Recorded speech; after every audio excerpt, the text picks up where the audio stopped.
Hello बच्चों, मैं हूं Monika Jakhar, lecture in English. बच्चों, आज की इस वीडियो में हम पढ़ेंगे फुटप्रिंट विदाउट फीट बुक का 3rd chapter the midnight visitor. बच्चों, ये स्टोरी लिखी है रॉबर्ट आर्थर ने और ये एक बहुत ही इंटरेस्टिंग स्टोरी है।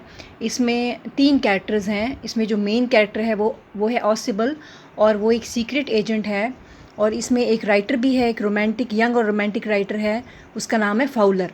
तो और इसमें 3rd जो कैरेक्टर है वो है मैक्स, वो भी एक और सीक्रेट एजेंट है।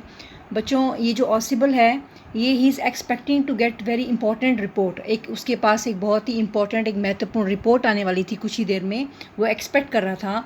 और उसके साथ में जो फाउलर है, जो राइटर है, वो एक जासूस की ज़िंदगी के बारे में जानना चाहता है।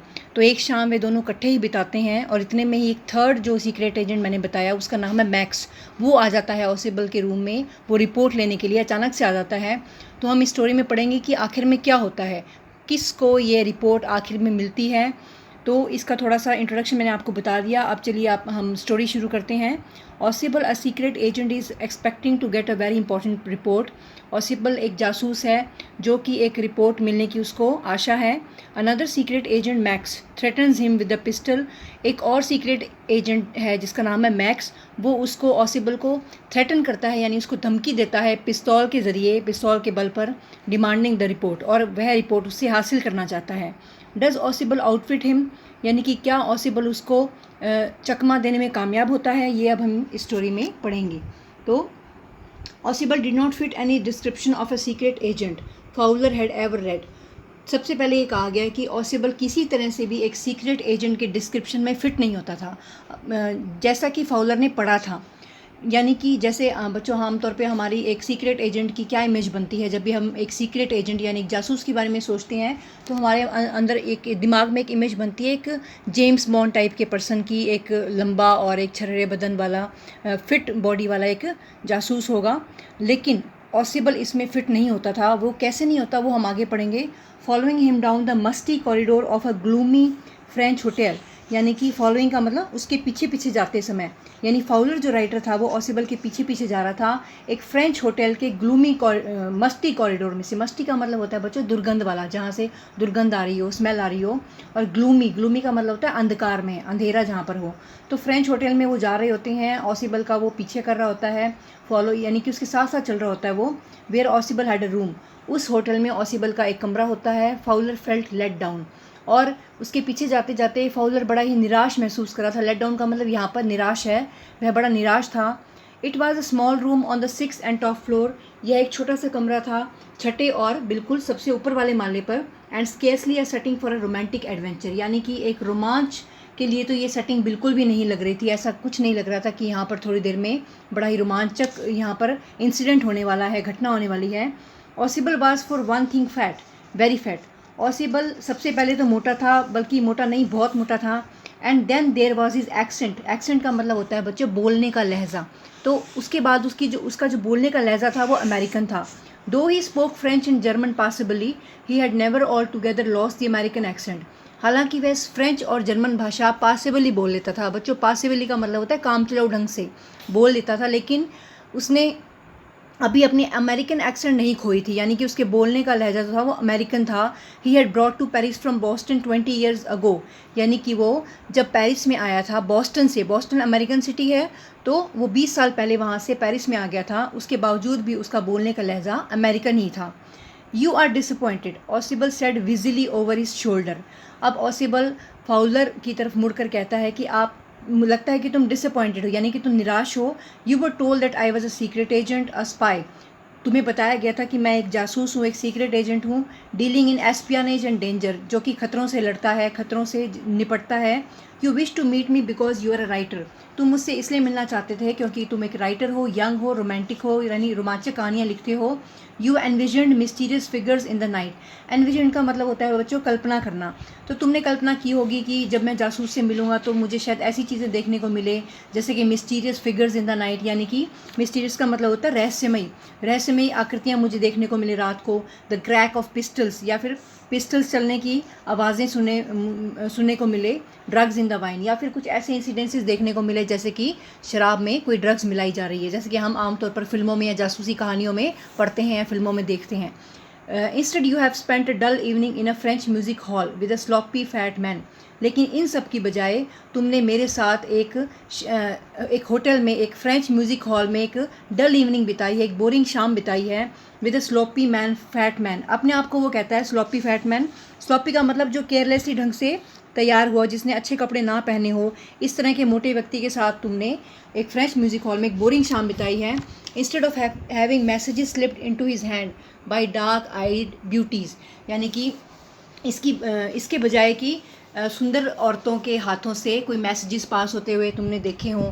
Gets only a project telephone call making an appointment in his room. तो तुमने सिर्फ एक प्रोजैक्ट यानी कि एक साधारण सी ऑर्डिनरी सी टेलीफोन कॉल ही तुमने देखी है, जो कि एक होटल रूम में अपॉइंटमेंट के लिए की गई है। यानी कि वो ये कहना चाहता है कि तुमने शायद ये इन्विजन किया हो, कल्पना की हो कि मुझे, जैसा कि फिल्मों में देखने को मिलता है कि सुंदर लेडीज़ जो हैं वो मैसेज देंगी, मेरे हाथ में रख के जाएंगी, लेकिन इसके बजाय तुमने सिर्फ देखा कि मुझे सिर्फ एक साधारण सी एक कॉल आई है कि मेरा अपॉइंटमेंट है रूम में। यू हैव बीन बोर्ड, और तुम बोर हो चुके हो इन सब चीज़ों से।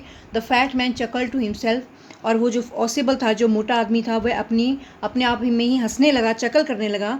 As he unlock the door of his room and stood aside to let his frustrated guest in. Frustrated का मतलब भी निराश। तो वो थोड़ा सा साइड में हट जाता है दरवाज़ा खोलते समय, ताकि वो अपने गेस्ट को यानी फाउलर को अंदर प्रवेश करने के लिए जगह दे सके। You are disillusioned, Ossible told him. Disillusion का मतलब होता है भ्रमित होना। ऑसिबल उसे कहता है कि लगता है तुम भ्रमित हो, but take cheer my. Disillusion का मतलब थोड़ा सा यहाँ पर निराशा से भी है कि तुम निराश हो, तुम उदास हो इस सब चीज़ से। तो बट टेक चीयर, लेकिन खुश हो जाओ माई यंग फ्रेंड, मेरे युवा दोस्त। Presently you will see a paper, अभी तुम्हें एक पेपर देखने को मिलेगा यहाँ पर, अ क्वाइट इंपॉर्टेंट पेपर, और बहुत इंपॉर्टेंट पेपर है वो। Which several men and women have risk their lives come to me. जिस पेपर के लिए बहुत सारे आदमियों ने और बहुत सारी औरतों ने अपने जीवन को दाव पर लगा दिया है, अपने जीवन को डेंजर में ला दिया है, वह पेपर मेरे पास आने वाला है। Some day soon that paper may well affect the course of history, और वो पेपर इतना इंपॉर्टेंट है कि शायद कुछ दिनों बाद इतिहास में वो अपना नाम बनाएगा, बल्कि इतिहास का जो रास्ता है, कोर्स है, उसको भी प्रभावित करेगा। In that thought is drama is not there, is there not. तो इस तरह से अब एक नाटकीय कुछ होने वाला है, इंसिडेंट होने वाला है। तो as he spoke Ausable close the door behind him. जैसे ही वह बातें कर रहा था फाउलर से, तो ऑसिबल ने अपना दरवाज़ा बंद कर दिया, यानी कि वो कमरे में एंटर हो जाते हैं। Then he switch on the light, और कमरे में जब दोनों एंटर हो जाते हैं तो वो लाइट ऑन करता है। As a light came on Fowler had his first authentic thrill of the day. Authentic का मतलब होता है बच्चों असली, और थ्रिल मतलब होता है रोमांच। तो जैसे ही वो दोनों कमरे के अंदर एंटर करते हैं और जैसे ही लाइट जलती है, तो फाउलर जो राइटर था, जो ऑसिबल के साथ इतना टाइम था, पूरे टाइम जो उसके साथ ही था, उसको अपने दिन की पहली रोमांचक असली रोमांच देखने को मिलता है। For half way across the room a small automatic pistol in his hand stood a man. अब वो रोमांच क्या था कि कमरे के बिल्कुल आधे हिस्से में, यानी कि आध में कमरे के, a small automatic pistol in his hand stood a man, एक व्यक्ति खड़ा था जिसके हाथ में एक छोटी ऑटोमेटिक पिस्टल थी। अब ऑसिबल ब्लिंक्ड अ फ्यू टाइम्स, ऑसिबल ने उसे देखकर अपनी आंखों को झपकाया। अब बच्चों ये देखो, ये यहाँ पे बड़ी सुंदर सी पिक्चर दिखा रखी है, बड़ा सब कुछ क्लियर हो रहा है यहाँ पर देखकर। ये जो मोटा व्यक्ति है ये ऑसिबल है, जो साथ में लंबा व्यक्ति खड़ा है ये फाउलर है। ये दोनों अंदर एंटर होते ही ये लाइट जलाता है ऑसिबल, और इसको एक कमरे के बीच में एक आदमी खड़ा हुआ दिखता है, जिसके हाथ में, राइट हैंड में, जिसके एक पिस्टल है। तो जाहिर सी बात है, जब भी कोई ऑर्डिनरी सर्कमस्टेंस में, परिस्थितियों में, जब भी हम ऐसा देखेंगे तो जो कमरे के अंदर आने वाले व्यक्ति हैं वो घबरा जाएंगे। लेकिन ऑसिबल बिल्कुल भी नहीं घबराया, बल्कि उसने कहा, Max he wheezed, you gave me quite a start. तुमने तो मुझे चौंका दिया। I thought you were in Berlin, मुझे लगा तुम बर्लिन में हो। बर्लिन एक शहर का नाम है। What are you doing here in my room, तुम मेरे कमरे में क्या कर रहे हो। ऑसिबल ऐसा मैक्स को कहता है। Max was slender, a little less than tall, with features that suggested slightly the crafty pointed countenance of a fox. Max अब स्लेंडर था, उसकी अब शारीरिक रचना हमें बताई गई है कि मैक्स कैसा था देखने में। स्लेंडर का मतलब होता है पतला, पतला था और ज़्यादा लंबा नहीं था। उसके फीचर्स ऐसे थे जैसे कि किसी फॉक्स की काउंटेनेंस, काउंटेनेंस का मतलब होता है बच्चों मुखाकृति, यानी कि फेस की आकृति, किसी के चेहरे की आकृति। तो यहाँ पर मैक्स की चेहरा कैसा था, एक फॉक्स की तरह, यानी लोमड़ी की तरह। There was about him aside from the gun nothing specially menacing, यानी कि अगर हम गन को छोड़ दें, पिस्टल को छोड़ दें, तो उसमें डराने जैसी कोई भी बात नहीं थी, खतरे जैसी कोई बात नहीं लग रही थी। द रिपोर्ट ही मर्मर्ड, वह बड़बड़ाता है, ही यहाँ पर कौन है, मैक्स है। वह बड़बड़ाता है कि report, the report that is being brought to you tonight concerning some new missiles, यानी कि वो रिपोर्ट जो कि आज तुम्हारे पास लाई जाने वाली है वो मिजल्स के बारे में है। मिजल्स बच्चों, इसे हम हिंदी में तो मिसाइल बोल देते हैं, इसकी प्रोनाउंसिएशन जो है वो मिसल भी होती है और मिसल भी होती है। तो मिसल्स के बारे में जो रिपोर्ट तुम्हारे पास आने वाली है, I thought I would take it from you, मुझे लगा कि मैं उसे तुमसे ले लूँ। It will be safer in my hands than in yours, और क्योंकि ये मेरे हाथों में तुम्हारे हाथों से ज़्यादा सुरक्षित रहेगी। यानी कि हमें पता लग गया कि मैक्स के ऑसिबल के कमरे में आने का क्या कारण था, उसे वह रिपोर्ट चाहिए थी। Ausable move to an armchair and sat down heavily, Ausable एक आर्म चेयर के पास जाकर उस पर बैठ जाता है। I am going to raise the devil with the management this time and you can bet on it, Ausable कहता है कि मैं जो मैनेजमेंट वाले हैं यानी जो होटल प्रबंधन वाले हैं उनके साथ मैं मतलब कठोरता से बात करूँगा इस बारी, क्योंकि ऐसा this is the second time in a month that somebody has got into my room, क्योंकि इस एक महीने में दूसरी बार ऐसा हुआ है कि कोई मेरे कमरे में घुस आया है through that nuisance of a balcony, उस बैल्कनी की वजह से। न्यूसा का मतलब होता है कोई ऐसी चीज़ जो बार बार परेशान कर रही हो। Fowler's eyes went to the single window of the room, अब जब भी वो बैल्कनी की बात करता है तो फाउलर की आंखें, उस राइटर की आंखें अचानक से विंडो की तरफ जाती हैं। Fowler's eyes went to the single window of the room, it was an ordinary window, वह एक साधारण सी खिड़की थी, against which now the night was pressing blackly, और उस खिड़की से बाहर सिर्फ रात का अंधेरा नजर आ रहा था क्योंकि अब रात हो चुकी थी। Balcony, max said with a rising inflection, या वो कहते हैं बैल्कनी, इन्फ्लेक्शन का मतलब होता है बच्चों ऐसे मतलब बोलने का तरीका जिसमें कि हमारी जो टोन या पिच है वो ऊपर नीचे होती है। कहता है बैल्कनी, नो अ पास की, नहीं मैं तो पास की से आया हूँ। I did not know about the balcony, मुझे तो बैल्कनी के बारे में पता ही नहीं था। It might have saved me some trouble had I known, अगर मुझे पता होता बैल्कनी के बारे में तो शायद मुझे कुछ कम मुसीबत होती, परेशानी कुछ कम होती, ट्रबल कुछ कम होती। अब बच्चों बातें करते करते भाई ये बता देता है कि मैं पास की के ज़रिए आया हूँ। अब हमें ये भी क्वेश्चन पूछा जाता है कि मैक्स कैसे एंटर किया रूम में, मैक्स कैसे अंदर आया, तो वो एक पास की के ज़रिए आया था। पास की वो मास्टर की होती है जिससे ताले खोले जा सकें। तो it's not my balcony, ऑसिबल said with extreme irritation, irritation का मतलब होता है चिड़चिड़ापन, बड़ी ही चिड़ के साथ ऑसिबल ने जवाब दिया, इट्स नॉट माई बालकनी, यानी कि ये मेरी बालकनी नहीं है। It belongs to the next apartment, ये है जो दूसरा रूम है, नेक्स्ट अपार्टमेंट है, उसकी बालकनी है।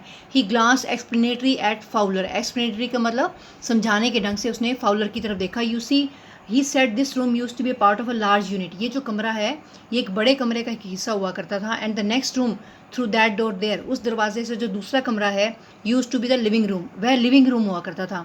इट हैड द बैल्कनी, उसकी है वो balcony, which extend under my window now, जो कि मेरी खिड़की के नीचे खुलती है। You can get in to on to it from the empty room 2 doors down, यानी कि तुम 2 दरवाज़ों के बाहर जो के पार जो एम्प्टी रूम है, खाली रूम है, उस रूम के ज़रिए तुम इस बैल्कनी में आ सकते हो। And somebody did last month, और ऐसा ही पिछले महीने किसी ने किया था। The management promise to block it off, हालांकि होटल प्रबंधन ने मुझसे वादा किया था कि वो लोग इस रास्ते को बंद कर देंगे, इस बैल्कनी को बंद कर देंगे। लेकिन ऐसा नहीं हुआ, बट दे हैवंट, लेकिन उन्होंने ऐसा नहीं किया। Max glanced at Fowler who was standing stiffly not far from Ossible, Max ने फाउलर की तरफ देखा जो कि ऑसिबल से ज़्यादा दूर नहीं खड़ा था। And wave the gun with a commanding gesture, commanding मतलब ऑर्डर देने के ढंग से, जेस्चर माने इशारा, उसकी तरफ इशारा किया, प्लीज़ सिट डाउन, कि तुम बैठ जाओ। He said we have a wait for half an hour I think, क्योंकि हमें लगभग आधा घंटा यहाँ पर इंतजार करना पड़ेगा। 31 मिनट्स, ऑसिबल सेड मूडीली, ऑसिबल ने कहा कि हाफ एन आवर यानी कि 30 मिनट्स नहीं बल्कि 31 minutes. The appointment was for 12:30, क्योंकि मेरी अपॉइंटमेंट जो है वो 12:30 बजे है। I wish I knew how you learn about the report max, तो वो मैक्स से कहता है कि काश मैं जान पाता कि तुम्हें इस रिपोर्ट के बारे में कैसे पता चला। द लिटिल स्पाई स्माइल्ड एविली, उस छोटे से जासूस ने स्माइल किया, यानी कि बड़े ही बुरे ढंग से उसने स्माइल किया, मुस्कुराया। And we knew how you people got the report, काश हमें ये पता चलता कि तुम लोगों को रिपोर्ट कैसे मिली। But no harm has been done, लेकिन अभी भी कोई नुकसान नहीं हुआ। I will get it back tonight, मैं आज ही रात को उसे वापस ले लूँगा। What is that, who is at the door, ये क्या है, दरवाजे पर कौन है। Fowler jumped at the sudden knocking at the door, अब अचानक से दरवाजे पर खटखटाहट होती है, और खटखटाने की आवाज़ सुनकर फाउलर एक तरह से चौंक जाता है, कूद पड़ता है। ऑसिबल जस्ट स्माइल, लेकिन ऑसिबल सिर्फ मुस्कुराता है। That will be the police, he said, उसने कहा कि ये ज़रूर पुलिस होगी। I thought that such an important paper as the one we are waiting for, यानी कि मुझे लगा कि इतने इंपॉर्टेंट पेपर जिसकी हम वेट कर रहे हैं, have a little extra protection, यानी कि ऐसे इंपॉर्टेंट पेपर की एक एक्स्ट्रा प्रोटेक्शन तो होनी ही चाहिए, यानी कि एक्स्ट्रा सुरक्षा होनी चाहिए, इसीलिए मैंने पुलिस को बुलाया है। वो ऐसा कहना चाहता है। I told them to check on me to make sure everything was all right. मैंने ही पुलिस को कहा था कि चेक करे, मुझ पर नज़र रखे ताकि सब कुछ सही रहे, सब कुछ ठीक ठाक जाए। Max bit is lip nervously, the knocking was repeated. Police का नाम सुनते ही मैक्स नर्वस हो गया, परेशान हो गया, चिंता होने लगी उसे और वो अपने होठ चबाने लगा। द नॉकिंग वॉज रिपीटेड, और दरवाजे पर खटखटाहट जो थी वो रिपीट हो रही थी, बार बार दोहराई जा रही थी।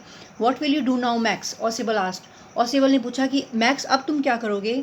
If I do not answer the door they will enter any way. अगर मैंने दरवाजे का जवाब, खटखटाने की आवाज़ नहीं दिया तो वो अंदर आ जाएंगे। द डोर इज़ अनलॉक, दरवाजे पर ताला नहीं लगा हुआ है, अनलॉक है वो। And they will not hesitate to shoot, और अगर वो अंदर आके ऐसी परिस्थिति देखते हैं, सर्कमस्टेंस देखते हैं, तो वह शूट करने से भी नहीं हिचकिचाएंगे। हेजिटेट का मतलब होता है हिचकिचाना, और शूट मतलब आपको पता ही है, गोली चलाने से भी वो हिचकिचाएंगे नहीं। Max face was black with anger as he back swiftly towards the window.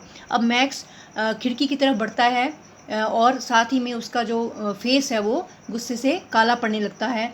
He swung a leg over the सिल। सिल होता है बच्चों देहली, जो विंडो के ऊपर होती है, खिड़की पर, खिड़की की देहली पर उसने एक टांग चढ़ा ली। सेंड दम अवे, और कहा कि ही वॉन्ट, बल्कि उसने चेतावनी दी कि उन्हें वापस भेज दो। I will wait on the balcony, और उतनी देर तक मैं बैल्कनी पर ही वेट करूँगा। सेंड दम अवे और आई विल शूट, वापस भेज दो उन्हें या फिर मैं नहीं तो मैं गोली चला दूंगा। And take my chances. The knocking at the door became louder and a voice was raised. अचानक से जो दरवाजे पर खटखटाने की आवाज़ होती है वो और भी ज़्यादा लाउडर हो जाती है, यानी कि उसकी आवाज़ और भी ऊंची हो जाती है। And a voice was raised, और एक आवाज़ भी आती है इस बारी, मिस्टर ऑसिबल, मिस्टर ऑसिबल। देखो बच्चों, ये पिक्चर दिखा रखी है, इसमें ऑसिबल आर्म चेयर पे बैठा है, फाउलर उसके साथ खड़ा है, और जो मैक्स है वो विंडो की सिल पर उसने एक टांग चढ़ा ली है, और एक जो उसका हाथ है वो पिस्टल उसने रेज की हुई है ऑसिबल फाउलर दोनों की तरफ, और उनको चेतावनी दे रहा है। तो आगे पढ़ते हैं हम। Keeping his body twisted so that his gun still covered the fat man and his guest. यानी कि अपनी बॉडी को इस तरह से उसने मोड़ा हुआ था कि उसकी गन ऑसिबल की तरफ और उसके गेस्ट की तरफ ही थी। The man at the window grasped the frame with his free hand. यानी कि उसका एक हैंड जो फ्री था, उसका एक हाथ जो फ्री था, उसने उस हाथ से विंडो फ्रेम पकड़ लिया टू सपोर्ट हिमसेल्फ, अपने आप को सहारा देने के लिए। Then he swung his other leg up and over the window sill. फिर उसने अपना दूसरा पैर भी विंडो सिल के ऊपर चढ़ा लिया। The door knob turn. अब जो दरवाज़ा था वो खुलने लगा, उसका नॉब जो था वो टर्न हुआ। तो swiftly Max pushed with his left hand to free himself from the sill. और जैसे ही दरवाज़ा खुलने वाला था तो मैक्स ने अपने आप का, अपना जो लेफ्ट हैंड था वो छुड़ा लिया ताकि वो सिल से दूर हो जाए। And drop to the balcony, और वो बैल्कनी में कूद गया। And then as he dropped he scream once shrilly. और जैसे ही वो कूदा तो उसने बड़ी ज़ोर से चीख लगाई। स्क्रीम्ड का मतलब होता है चीखना, और श्रिली का मतलब होता है हाई पिच टोन में, बड़ी ही तीखी आवाज़ में, तीखे स्वर में उसने चीख लगाई। The door opened and a waiter stood there with a tray, a bottle and 2 glasses. अचानक से दरवाज़ा खुलता है और वहाँ पर एक वेटर खड़ा होता है, एक ट्रे लेकर, एक बॉटल और 2 ग्लासेस लेकर। Here is the drink you order for when you return. उसने कहा कि ही सेड, उसने कहा कि ये ड्रिंक है जो आप ऑर्डर कर आए थे जब आप वापस आए थे। And set the tray on the table. उसने ट्रे को टेबल पर रख दिया। Deftly recork the bottle, uncork the bottle and left the room. उसने डेफ्टली का मतलब होता है बड़ी दक्षता से, बड़ी कुशलता से उसने बॉटल को अनकॉर्क किया, यानी कि उसका ढक्कन खोला, और लेफ्ट द रूम, और वहाँ से रूम छोड़कर वो वापस चला गया। White faced Fowler stared after him. अब फाउलर का चेहरा बिल्कुल सफ़ेद पड़ चुका था, वह ऑसिबल की ओर देख रहा था। But he stammered the police. वह स्टैमर्ड का मतलब हकला कर कहता है कि वो पुलिस, यानी कि वो पूछता है कि तुम तो पुलिस के बारे में कह रहे थे। ऑसिबल से पूछता है कि पुलिस कहाँ है, ये तो वेटर है, वो ये कहना चाहता है। देयर वॉज नो पुलिस, ऑसिबल साइड। ऑसिबल ने राहत की सांस लेते हुए कहा कि कोई पुलिस नहीं थी। ओनली हेनरी हुम आई वॉज एक्सपेक्टिंग। सिर्फ हेनरी को ही मैं एक्सपेक्ट कर रहा था, यानी कि मैं हेनरी का इंतज़ार कर रहा था। हेनरी में भी शायद बच्चों हो सकता है कि वेटर का नाम हो। But won't that man out of the balcony, Fowler began. अब फाउलर को उस व्यक्ति की भी चिंता थी जो बैल्कनी में कूद गया था, यानी कि मैक्स, यानी उसको ये डर था कि मैक्स वापस आ जाएगा, वो अभी बैल्कनी में ही है।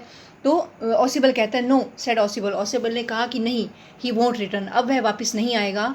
You see my young friend, मेरे युवा दोस्त, देर इज़ नो बैल्कनी, क्योंकि वहाँ कोई बैल्कनी थी ही नहीं। इसका मतलब ये है कि मैक्स को एक झूठी कहानी सुनाई गई बैल्कनी की, कि वहाँ पर एक बैल्कनी है, लेकिन वहाँ पर ऐसी कोई बैल्कनी थी ही नहीं, और मैक्स नीचे गिर गया और वो कूदते समय इसलिए उसकी चीख की आवाज़ आई थी और हमें इससे पता चलता है कि शायद मैक्स की मृत्यु हो गई। तो इस तरह से ये दिखाया गया है कि किस तरह से एक जासूस ने अपनी समझबूझ से, अपने विट से एक दूसरे जासूस को आउटविट कर दिया और जो खतरा उन पर मंडरा रहा था उससे भी उसने पीछा छुटा लिया। तो बच्चों, इसके लेखक हैं रॉबर्ट आर्थर। मुझे आशा है कि आई होप कि आपको ये अच्छे से जो स्टोरी है वो समझ आ गई है। नेक्स्ट वीडियो में हम इसके क्वेश्चन आंसर्स करेंगे। तो बच्चों, अगर आपको ये वीडियो अच्छी लगी है तो प्लीज़ आप इसे लाइक कीजिए, शेयर कीजिए, सब्सक्राइब कीजिए और अगर आपके कोई कमेंट्स हैं तो आप कमेंट बॉक्स में ज़रूर लिखिए। Thank you.